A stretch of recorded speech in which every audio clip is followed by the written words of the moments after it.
Conditions for a supply to be qualified as an export. एक service किस condition में export मानी जा सकती है? दोस्तों,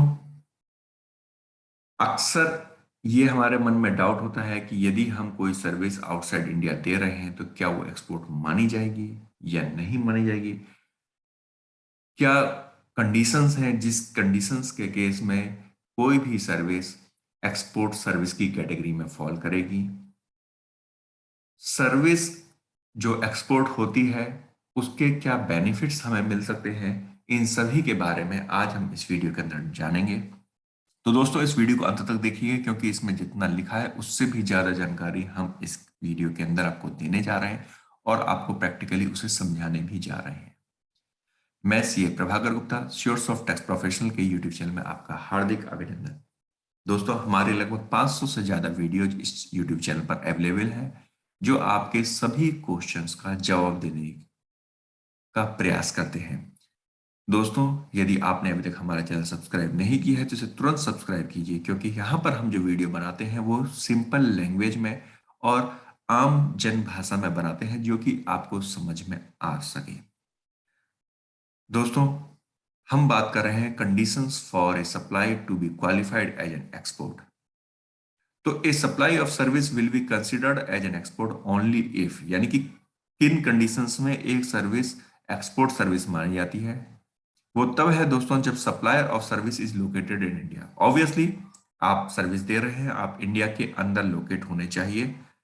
दूसरा है recipient of service is located outside India, यानी कि जो सर्विस लेने वाला जो व्यक्ति है, जो आपसे सर्विस ले रहा है, वो आउटसाइड इंडिया में लोकेट होना चाहिए।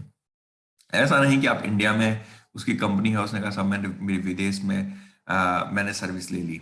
मींस जो सर्विस एक्चुअली रिसीव की गई है वो भी आउटसाइड इंडिया होनी चाहिए। Place of supply of service is outside India, जो उसका प्लेस ऑफ सप्लाई है सर्विस का वो भी आउटसाइड इंडिया होना चाहिए, यानी कि वो सर्विस आउटसाइड इंडिया में सर्व की जानी चाहिए।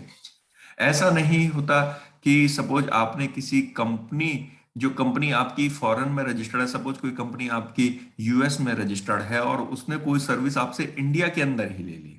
उसने कहा कि साहब मेरा वहां पे एक स्टाफ जा रहा है तो मुझे उस स्टाफ के लिए सर्विस आप एक काम कीजिए, दिल्ली में दे दीजिए। तो वह सर्विस आपकी एक्सपोर्ट ऑफ सर्विस मानी जाएगी क्योंकि जो आपका रिसिपिएंट है वो आउटसाइड इंडिया लोकेटेड है। तो ऐसा नहीं है, रिसिपिएंट आउटसाइड इंडिया लोकेटेड हो कोई दिक्कत नहीं है, परंतु place of supply of service भी आउटसाइड इंडिया होनी चाहिए। और दोस्तों, सबसे महत्वपूर्ण बात, payment of such service has been received by the supply in convertible foreign exchange, यानी कि जो आपके पास पैसा आना चाहिए वो कन्वर्टेबल फॉरेन एक्सचेंज के अंदर आना चाहिए। मींस आपके पास में डॉलर में, पाउंड में, स्टर्लिंग के अंदर पेमेंट आना चाहिए। यदि आपने आईएनआर में पेमेंट ले लिया तो भी आपकी जो सर्विस है वो एक्सपोर्ट ऑफ सर्विस में कवर नहीं होगी। दोस्तों, आपको एक चीज यहाँ पे मैं क्लियर करूंगा कि ये जरूरी नहीं है कि जो रिसिपिएंट आपका आउटसाइड इंडिया है वो कोई दूसरा व्यक्ति हो। दूसरा व्यक्ति मतलब कि सपोज आपकी एक सिस्टर कंसर्न यूएस के अंदर भी रजिस्टर्ड है, अगर आप उस सिस्टर कंसर्न को भी कोई सर्विसेज देते हैं, आउटसाइड इंडिया देते हैं, वो सर्विस की सप्लाई भी आपने आउटसाइड इंडिया की, अगर वो कंपनी आपको पेमेंट भी फॉरेन कन्वर्टेबल एक्सचेंज में करती है तो वह सर्विस भी आपकी एक्सपोर्ट ऑफ सर्विस मानी जाएगी। तो ये जरूरी नहीं है कि जिस व्यक्ति को आप सर्विस दे रहे हो वो डिस्टिंक्ट पर्सन हो, वो कोई दूसरा व्यक्ति हो, वो आपसे डायरेक्टली या इनडायरेक्टली रिलेटेड ना हो, ऐसी कोई कंडीशन नहीं है। आप अपनी रिलेटेड कंपनीज को भी सर्विसेज दे सकते हैं, लेकिन हाँ, ऊपर जो हमने 4 सर्विसेज बताई हैं, जो 4 कंडीशंस बताई हैं, वो कंडीशंस फुलफिल होना जरूरी है।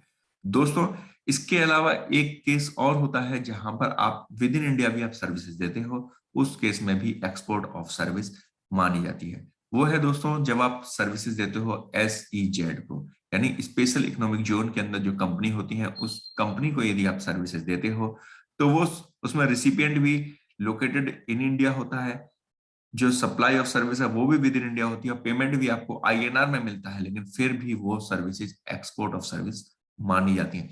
इसके ऊपर हमने एक सेपरेट पूरी वीडियो बनाई हुई है, हमारे यूट्यूब चैनल पर वो अवेलेबल है। आप उस यूट्यूब चैनल, हमारे यूट्यूब चैनल पर जाकर के भी उस वीडियो को चेक कर सकते हैं और उस वीडियो से आप अपनी नॉलेज को गेन कर सकते हैं। दोस्तों, आपको यह जानकारी कैसी लगी हमें कमेंट बॉक्स में कमेंट जरूर कीजिएगा। धन्यवाद।